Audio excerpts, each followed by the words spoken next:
नमस्कार दोस्तों, मैं हूं आपका दोस्त सुरेंद्र पांडे और मैं आप सभी का अपने YouTube चैनल पर एक बार फिर से स्वागत करता हूं। दोस्तों, डेली मार्केट एनालिसिस की बात की जाए तो हम केवल इंट्राडे की बात करते हैं, यानी नेक्स्ट डे हमारा क्या ट्रेड सेटअप रहेगा, किस तरह की बाजार है, क्या-क्या लेवल्स रहेंगे। लेकिन जब बात होती है वीकेंड मार्केट एनालिसिस की, तो इंट्राडे भी समझना है, यानी मंडे का क्या ट्रेड सेटअप रहेगा और साथ में हमें ये भी देखना है कि नेक्स्ट वीक मार्केट की क्या रेंज हो सकती है, मार्केट की ओवरऑल मोमेंटम क्या रहेगी। तो चलिए एनालिसिस को स्टार्ट करते हैं। तो पहले आपको मैं दिखा देता हूं कि इस समय हम कहां पर ट्रेड कर रहे हैं। ध्यान दीजिएगा, आपके सामने डेली चार्ट लगा है और अब मैं इसको वीकली चार्ट में कन्वर्ट करूंगा। अच्छा, ये आप कैंडल को ध्यान दीजिएगा। ये कैंडल है हमारी 12 मई को। उसके बाद यहाँ पर एक हैंगिंग मैन कैंडल बनी। मैंने ये रेंज आपको लास्ट वीकेंड मार्केट एनालिसिस में भी मार्क करके दी थी कि अगर आप एक ऑप्शन सेलर हैं तो आप इस रेंज को सेल कर सकते हैं, आपको यहाँ पर ठीक ठाक पैसा मिल जाएगा। आप देखेंगे तो इसी रेंज के अंदर हम अभी भी ट्रेड कर रहे हैं। अपसाइड लेवल है 25,120 और डाउन साइड है 24,400, यानी ओवरऑल मान के चलें 700 पॉइंट के अंदर हम इस समय फंसे हुए हैं। और अब जाकर आप इसका इम्पैक्ट देख सकते हैं कि रेंज मार्केट में बाजार की क्या मोमेंटम हो सकती है। जबकि आपके सामने मैंने जो चार्ट लगाया है वो आवरली टाइम फ्रेम का है, तब आपको इतना मेसी बाजार देखने को मिल रहा है। और अगर आप इंट्राडे कर दें तो आपको यहाँ पर भी कुछ इसी तरीके का मूव देखने को मिलेगा। क्या इस बाजार को ट्रेड किया जा सकता है? जी हाँ, किया जा सकता है। थोड़ा सा बस क्या सावधानी बरतनी पड़ती है, एक्सपोजर थोड़ा सा कम रखना पड़ता है और साथ में आपको ओवर ट्रेड से बचना है। अगर आपको याद हो तो मैंने आपको आज तो ट्रेडें शेयर की, लॉजिक समझाने की कोशिश की। उसके बाद हमने 81,000 सेंसेक्स में सेल भी किया, जिसके अंदर 120 पॉइंट्स के टारगेट मिल गए। आपको ये समझना पड़ेगा कि अगर आपका दिन अचीव हो गया, गोल अचीव हो गया, तो आप बाजार से बाहर जाओ in the terms of profit, in the terms of losses. अगर आपके एक दो स्टॉप लॉसेज हो जाते हैं, ठीक है, रूल बेस्ड ट्रेडिंग की मैं बात कर रहा हूँ, 2 स्टॉप लॉस हो गए, आपका डे खत्म, आपका प्रॉफिट आ गया, 1-2 ट्रेड में आपका दिन खत्म। इस बाजार में अगर ये रूल फॉलो नहीं करेंगे तो ज़्यादा दिक्कत होगा। वैसे तो ये रूल मैं हमेशा फॉलो करता हूँ क्योंकि कोई आइडिया नहीं कि कब कैसा बाजार होगा, लेकिन ये रूल मैं हमेशा इसलिए रखता हूँ क्योंकि लॉसेस को लिमिट करता है और प्रॉफिट को कंसिस्ट करता है। आप भी चाहें तो इसको यूज़ कर सकते हैं।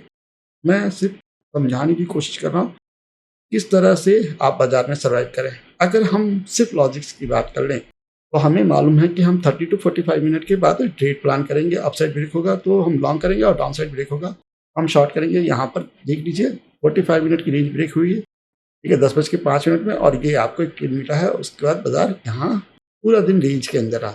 ये ट्रेड मैंने आपके साथ निकाला था जब ये लो मारा था, तो यहाँ से मैंने जो है ना निफ्टी का चार्ट, वैसे सेंसेक्स में हमने दिया था 81,000 का कुछ शॉर्ट किया था, ये अच्छा पैसा मिला। अब आपको यहाँ एक चीज समझनी है कि बाजार में शार्प मूवमेंट आ रही है और उसके बाद फंस जा रहा है, ठीक है। बाजार में बहुत ही रेयर है कि ट्रेंडिंग है, ठीक है, या तो डाउन साइड आएगा या अप साइड जाएगा, एक बार रेंज में फंस जाएगा या पूरा नीचे आएगा और उसके बाद पूरा रिकवर कर जाएगा, ठीक है। यही है आपकी रेंज मार्केट। कोई प्रीवियस वीडियो में भी मैंने बोला है कि रिवर्सल ट्रेडर यहाँ बहुत अच्छा करेंगे। यहाँ पे देखिए किस तरीके से रिवर्सल ट्रेडर है, और अगर आप देखें प्रीवियस डे में तो यहाँ पर भी एक बहुत बढ़िया मूव मिला। तो ट्रेड्स को लिमिट करिए और उसी के हिसाब से प्लान करें, ठीक है।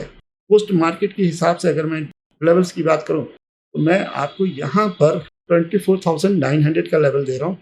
ये लेवल मैंने पहले भी दिया हुआ, ठीक है, 2 दिनों से ये लेवल वैलिड है। 24,900 के ऊपर ही आपका लॉन्ग बनेगा और डाउन साइड 24,680 के नीचे आपका इंट्राडे में शॉर्ट बनेगा। जाकर आप वीडियो दे सकते हैं। 2 दिन पहले भी इसी लेवल के बारे में हमने बात की थी। तो जब तक ये लेवल ब्रेक नहीं होता आपको रेंज मार्केट में ट्रेड करना आना चाहिए। उसके लिए रहेगा सेगमेंट अच्छा, रिवर्सल ट्रेड्स प्लान करें, ठीक है। अब हम बात करेंगे बैंक निफ्टी इंडेक्स की। ध्यान दीजिए, बैंक निफ्टी इंडेक्स की भी सेम कहानी है। अपसाइड है 56,120 और डाउन साइड है आपका 54,000 के आसपास, यानी 2,000 पॉइंट की रेंज में हम यहाँ पर अप्रैल के लास्ट वीक से फंसे हुए हैं। अब इस जगह पर भी वाली चार्ट आप देखोगे ना तो ये रेंज बार बार टेस्ट की जा रही है। लेवल है 56,120। अब अगर आप लॉन्ग प्लान करना चाहते हैं तो थोड़ा सा यहाँ पे वेट करें। पहला लेवल है 55,900 का, इंट्राडे लेवल है 55,900, एक हुआ 56,100 टारगेट। ये क्रिटिकल रेजिस्टेंस एरिया है, तो यहाँ पर प्राइस एक्शन वॉच किया जाएगा। कहने का मेरा मतलब है कि 56,100 का ब्रेकआउट हो चलता है कंटिन्यू, ठीक है, प्राइस हायर हाइज मारता है तो हम नई बाइंग पोजीशंस बनाएंगे, ठीक है। 56,100 पे बुक करके फिर से थोड़ा वेट करके ब्रेकआउट आए तो फिर से लॉन्ग बनाएंगे। लेकिन अगर वहाँ से कोई भी रिवर्सल आया तो हम वहाँ से शॉर्ट भी प्लान करेंगे। क्लियर है? दो लेवल 55,900 के ऊपर लॉन्ग, 56,100 टारगेट, वहाँ पर वेट करना है, प्राइस एक्शन देखना है। प्राइस एक्शन में कुछ भी रिवर्सल मिले, ठीक है, जैसे कि ये, ठीक है, अपसाइड का रिवर्सल है, ये डाउन साइड का रिवर्सल है, ठीक है। ऐसे ही 56,100 में अगर कुछ इस तरह का पैटर्न मिले तो वहाँ से हम शॉर्ट भी प्लान कर सकते हैं। अगर कंटिन्यू चलेगा तो फिर से हम नई पोजीशन बना लेंगे, फिर से लॉन्ग को चलने देंगे, ठीक है। बात करें शॉर्ट पोजीशन की तो 55,500 के नीचे आपका इंटरडे में शॉर्ट रहेगा। टारगेट है 55,400 और उसके बाद आप इसे 55,250 तक भी ट्रेड कर सकते हैं। मैं फिर से रिपीट कहता हूँ, तेज बाजार है, थोड़ा सा ध्यान से, थोड़ा सावधानी से आपको यहाँ पर ट्रेड प्लान करने चाहिए। बहुत ज़्यादा संभावना है नेक्स्ट वीक में भी हम सेम रेंज को ही फॉलो करें, तो यहाँ पर पोजीशन साइज बहुत ही मैटर करेगा।